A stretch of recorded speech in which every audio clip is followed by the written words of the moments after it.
December is here, so let's go change my bulletin board. Since we're on vacation for half the month, I did say I was going to keep things simple. However, here I am. The first thing I did was change the background to red butcher paper, and then with some green paper, I eyeballed and drew a Christmas tree and added the details with some construction paper.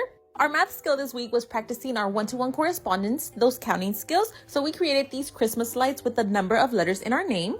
Using this template that you can find on my website and some pipe cleaners or some yarn, I began by prepping all the materials. I first printed everything on different colored paper that we were going to use, and then I had to cut and separate everything so students could pick their individual light bulbs.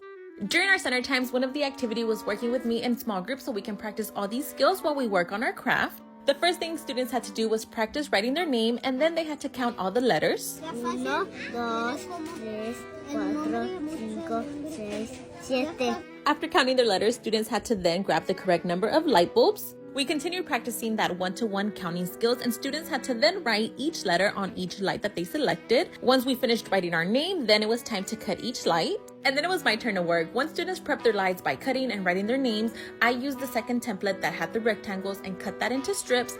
I then folded them and stapled them onto each light, creating a little loop.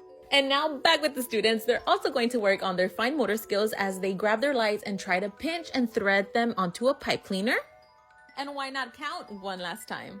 1, 2, 3. Another way to do it is using yarn. I like to tape a popsicle stick to the end of it to support students while threading their lights.